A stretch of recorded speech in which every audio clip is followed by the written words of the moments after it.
నమస్తే, welcome to organ news. భారత communist party CPI 100 సంవత్సరాల ఉత్సవాలను పురస్కరించుకొని జయశంకర్ భూపాలపల్లి జిల్లా రేగొండ మండలం తిరుమలగిరి గ్రామంలో సిపిఐ జిల్లా సహాయ కార్యదర్శి పళ్ళ శాంతికుమార్ జెండా ఆవిష్కరణ చేశారు.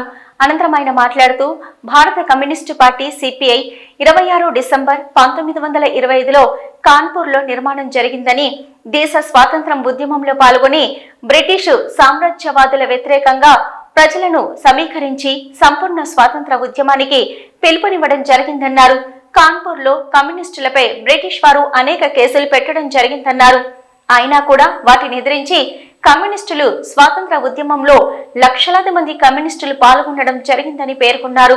స్వతంత్రం అనంతరం కూడా కమ్యూనిస్టు పార్టీ అనేక ప్రాంతాలలో భూమి కోసం, భుక్తి కోసం, వెట్టి చాకిరి విముక్తి కోసం అనేక పోరాటాలు నిర్వహించి పేద ప్రజలకు అండగా కమ్యూనిస్టు పార్టీ నిలిచిందన్నారు. తెలంగాణ రైతాంగ సాయుధ పోరాటంలో 4500 మంది కమ్యూనిస్టులు రక్తాన్ని చిందించి ప్రాణాలర్పించి లక్షలాది ఎకరాలు పేద ప్రజలకు పంచడం జరిగిందన్నారు.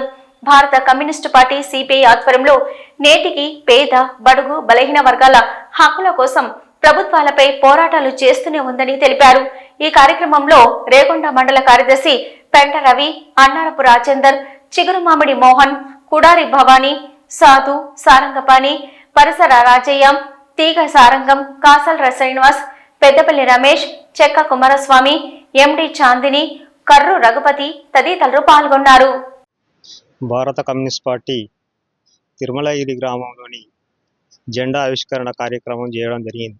ఈ సందర్భం ఏంటిదంటే, భారత కమ్యూనిస్ట్ పార్టీ భారతదేశంలో పుట్టి 100 సంవత్సరాల్లోకి అడుగు పెడుతున్న తరుణంలో రేగొండ మండలం భూపాలపల్లి జయశంకర్ జిల్లాకు సంబంధించిన రేగొండ మండలంలోని తిరుమలగిరి గ్రామంలో జెండా ఆవిష్కరణ చేయడం జరిగింది. జెండా ఎగరవేసి ఇప్పుడు పార్టీ కార్యక్రమాల గురించి, పార్టీ 100 సంవత్సరాల కింద పుట్టి ప్రజల కోసం ఏం చేసింది అనే విషయాల మీద కమ్యూనిస్ట్ పార్టీ నిరంతరం పోరాటం చేస్తూనే ఉన్నది.